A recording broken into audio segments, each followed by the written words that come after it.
स्वागत है आपका अपने चैनल हिमाचल रूट्स में।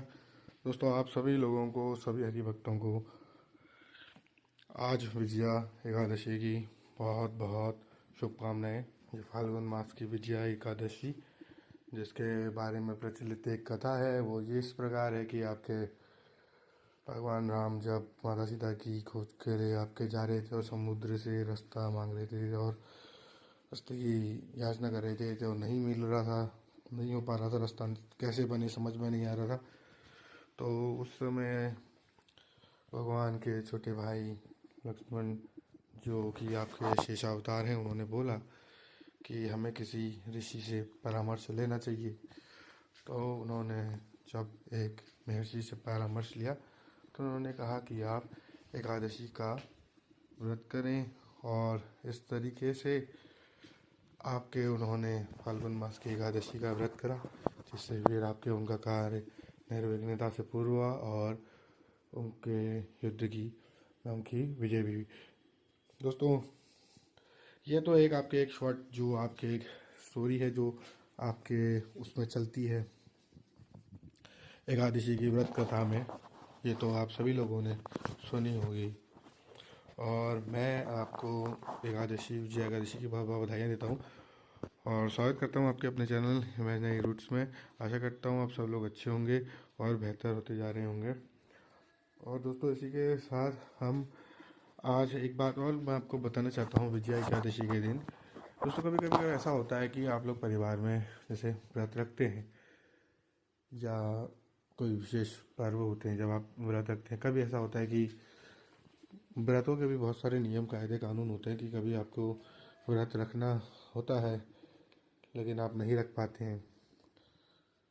जैसे जो जिनकी शादी नहीं हुई है वो तो रख सकते हैं, उनको तो कोई दोष नहीं लगता। आप जो शादीशुदा होते हैं उनके संग में उनको सब चीज़ें देखनी पड़ती हैं, अपना घर का भी देखना पड़ता है और सब चीज़ें आप सब समझ सकते हैं, आप समझदार लोग हैं, तो सब देख दाख के ही आपने आदमी ने रखना होता है।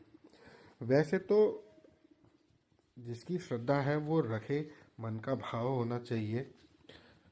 भगवान का अगर आप व्रत नहीं भी कर पा रहे हो, आपके मन में श्रद्धा है, आप कथा करते हो या आप कहानी में रुचि रखते हो या आप उनका नाम जाप करते हो या जो भी हो, सब ठीक है। लेकिन जैसे कभी विशिष्ट होते हैं कि आपकी इच्छा भी करती है और आपको पता भी होता है, तो आपको ये करना चाहिए। इससे आपको मजबूती भी मिलेगी और दूसरी चीज़ कि आप के जो बच्चे हैं ना, वो भी आपको देखेंगे जब करते हुए, क्योंकि जो छोटे बच्चे जो होते हैं वो अपने से बड़ों की हरकतों को देखते हुए ही चलते हैं। कहते थे ना पहले से कि इसके पापा ये काम करते हैं तो बेटा भी वही फॉलो करता था। अब आजकल तो ट्रेंड अलग हो गया है, क्योंकि मिक्स कल्चर भी हो गया है, मिक्स ब्रीड भी हो गई है, शायद अभी इंटरकास्ट होने लग गई हैं और बहुत सब चीज़ें मिक्सअप हो गया है कल्चर।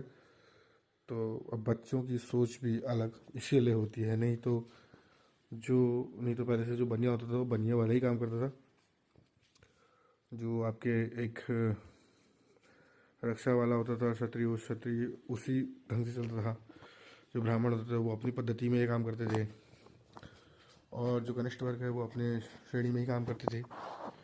मतलब जो व्यापार और इनकी जो चीज़ें हैं ना, ये तो वैसे आपके नीचे के दो वर्गों के आपके इनके लिए होती थी, और जो रक्षा का जिम्मा होता था वो आपके रक्षा और राजपाट का ये आपके क्षत्रियों का होता था, और ब्राह्मणों का काम आपके बताना होता था क्रियाकांड कैसे होंगे कैसे होंगे।